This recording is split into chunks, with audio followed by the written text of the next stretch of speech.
స్వామీజీ, మీరు ఈ మార్గంలోకి రావడానికి, ఈ యొక్క ఆధ్యాత్మిక మార్గంలోకి రావడానికి మూల కారణమేమి? శ్రీ గురుభ్యో నమః. ఓం ప్రశాంత్. నేను పూజ్య గురుదేవులు అచలానంద స్వామి వారి యొక్క సన్నిధిలో నాకు ఊహ వచ్చినప్పటి నుంచి ఉన్నాం. ఇద్దరం ఒకటే గ్రామం. ఇక్కడికి 25 కిలోమీటర్లు ఓమేవరం అనే గ్రామం, గురువారి స్వగ్రామం మన గ్రామం. నేను చిన్నప్పటి నుంచి వారి దగ్గరికి వెళ్ళడం అంటే గ్రామంలో వారి దగ్గరికి పిల్లలందరినీ ట్యూషన్ కోసమని పంపించేవాడు, చదువు కోసమని. అలా వెళ్ళిన వాళ్ళలో నేను ఒకడిని. వారి దగ్గరికి వెళితే వారు మాకు ఏదైనా చదువు చెప్పబోతే మేము భారతాన్ని గురించో రామాయణాన్ని గురించి అడిగితే ఈ కథలు చెప్తూ పంపిస్తూ ఉండేవారు. అలా వారితో పరిచయమై వారి దగ్గర ఉండటం జరిగింది. ఇందులో వారు ఏం చేశారంటే, వారికి 6-4 సంవత్సరాల ప్రాయంలో బ్రహ్మంగారు దర్శనమిచ్చారు. స్వయంగా దర్శనమిచ్చి బ్రహ్మోపదేశం చేశారు. అందువల్ల వస్తుతః వారు బ్రహ్మజ్ఞాని, పుట్టుకతోటి బ్రహ్మజ్ఞాని. అలా అప్పటి నుంచి వారి సాంగత్యంలో కొనసాగడం జరిగింది. ఈ కొనసాగేటప్పుడు వారికి ఓ సందర్భంలో నోటిపోత 15 రోజులు సుమారుగా ఆహారం తీసుకోవడం లేదు, నోరంతా పొక్కిపోయింది. అప్పట్లో ఈ మందులు ఇవన్నీ లేవు, అది విలేసి చాలా బాధపడుతూ 16వ రోజు వంట చేసుకొని స్వామికి నమస్కారం చేసుకొని, స్వామి ఈ భోజనం నేను చేసేట్లు అనుగ్రహించండి, ఈరోజు ఉండలేకపోతున్నాను, ఒక నమస్కారం చేసుకొని ఆకులో పెట్టుకొని ఓం పూర్వోస్వతస్సవితుర్వరేణ్యం భర్గో దేవస్య ధీమహి ధియోనో ప్రచోదయాత్ స్వచ్ఛంత్వత్వేన పరిశుచ్యమంటూ గాయత్రి మంత్రం ఎప్పుడైతే చల్లాడో ఆ పదార్థాల మీద ఆ మంట తగ్గిపోయింది. ఓం ప్రాణాయ స్వహ అపానే స్వహ ఆ 3 దఫాలు వేసుకొని ఆ మెతుకుని మింగగలిగారు. అప్పుడు మొదట నోట్లో పెట్టుకునేటప్పుడు వారు ఏం చెప్పారంటే, నాకు భోజనం చేసి అనుగ్రహించారు స్వామి, ఈరోజు ఆదివారం, ఆ రోజు ఆదివారం కనుక ప్రతి ఆదివారం మీకు ఉపవాసం ఉంటాను ఆయన ఒక నియమం తీసుకొని అప్పటి నుంచి ఆదివారం వారు భోంచేయరు. తీసుకుంటే ఏమైనా పాలు పళ్ళు తీసుకుంటారు, లేదా ఏమి తీసుకోరు.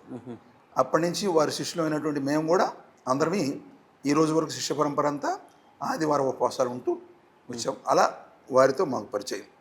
ఓం ప్రశాంత్. అయితే స్వామీజీ, వారికి వీరబ్రహ్మం గారికి ఉన్న అనుబంధం ఏమిటి? వారికి మంచం మీద పడుకొని ఉంటే, నులక మంచం మీద పడుకున్నాడు. వాళ్ళ నాన్నగారు ఉపాధ్యాయులు, వారు సద్బ్రాహ్మణ వంశానికి సంబంధించిన వారు. ఆయన ఉపాధ్యాయుడు, అప్పట్లో మేనేజ్మెంట్ పాఠశాల నిర్వహిస్తూ ఉండేవాడు. వారు వంట చేసుకుంటూ ఉన్నారు. ఈ పిల్లవాడు నులక మంచం మీద కూర్చొని ఉన్నాడు. ఆకాశం నుంచి ఏదో వెలుగు వస్తుంది ఆయన వైపు. ఆయనకు అర్థం కాలేదు. ఆ దగ్గరకు వచ్చే కొంది ఆ కాంతి పెరిగిపోతూ ఉన్నది. అది భరించలేక, నాయన నా దగ్గరికి ఏదో వస్తుంది అని అరుస్తున్నారు. వాళ్ళ నాన్నగారు విజయవాడ కనకదుర్గమ్మ దర్శనానికి వెళితే ఆ సన్నిధిలో ఒక సాధువు కనిపించాడు. ఆ సాధువు వారికి బ్రహ్మోపదేశం కూడా జరిగింది. అలా వారు అనుష్ఠానం ఉన్నటువంటి వారి విషయం అర్థమైన, ఆయన నువ్వేమి భయపడకు, ఏమైనా శబ్దం వినిపిస్తే తిరిగి మాట్లాడు అని చెప్పాడు. ఆ వెలుగు వచ్చి నులక మంచం ఏ అనుష్ఠానానికి పనికిరాదు శాస్త్ర ప్రకారం. నులక మంచం మీద ప్రక్కన కూర్చొని సగుణ రూపంలో బ్రహ్మంగారు చెవులో మంత్రం చెప్పాడు. అది ఈ పిల్లవాడు తిరిగి పలుకుతూ ఉన్నాడు. వాళ్ళ నాన్నగారు అక్షరబద్ధం చేశాడు. ఏమిటి ఆ మంత్రం అంటే, ఓం హ్రీం క్లీం శివాయ వీరబ్రహ్మణే నమః అనే ద్వాదశాక్షరి మంత్రోపదేశం చేసి, ఈ మంత్రం నువ్వు 12,000 జపం చేస్తే నేను మళ్ళీ దర్శనం ఇచ్చి నీ పూర్వాపరాలు చెప్తానని చెప్పి అంతర్ధానం అయిపోయారు. వాళ్ళ నాన్నగారు అనుష్ఠానం అక్షరబద్ధం చేసి ఈ పిల్లవాడిని జాగ్రత్తగా ఈ 12,000 జపం చేయించాడు. 12,000 జపంగానే మళ్ళీ బ్రహ్మంగారు దర్శనమై, నువ్వు నా అంశ సంభూతుడివి, ఈ జన్మలో నీకు వివాహం లేదు, నువ్వు బ్రహ్మచర్య దీక్షలో సన్యాసి దీక్షలో ఉంటావు, నీ ద్వారా లోక ప్రయోజనాలు జరగవలసిన అవసరం ఉన్నది అని చెప్పి అంతర్ధానం అయిపోయారు. అప్పటి నుంచి వారు ఈ లోక స్మృతి లేదు, ఎప్పుడు అంతర్ముఖ స్థితిలో ఉండేవారు. అంటే ఆ రోజు నుంచి వారికి అంతర్ముఖ స్థితి సహజంగానే వచ్చేసింది. అంటే మన భాషలో చెప్పాలంటే అమనస్క స్థితి, వేదాంత పరిభాషలో చెప్పాలంటే తురియ స్థితి. ఆ స్థితిని ఆ రోజు నుంచి వారు అనుభవిస్తున్నారు.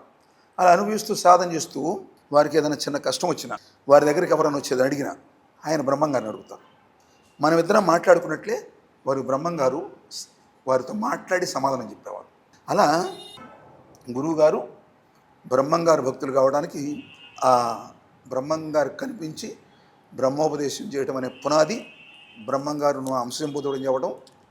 అలా ఆ మార్గంలో వస్తూ దివ్యానుష్ఠానం చేసుకుంటూ ఉంటే మధ్యలో మేము వారి దగ్గరికి ఈ చదువు కోసం అని వెళుతూ ఈ పరిచయం ఏర్పడటం జరిగిందమ్మా. ఇక్కడ నా అనుభవం ఒకటి చెప్తాను. ఆదివారం మేము బియ్యం తీసుకెళ్ళేవాళ్ళం. తల జోలు పోసుకొని బియ్యం తీసుకెళ్ళేవాళ్ళం. పిల్లలందరం తలా 10 పైసలు డబ్బులు తీసుకెళ్ళేవాళ్ళం.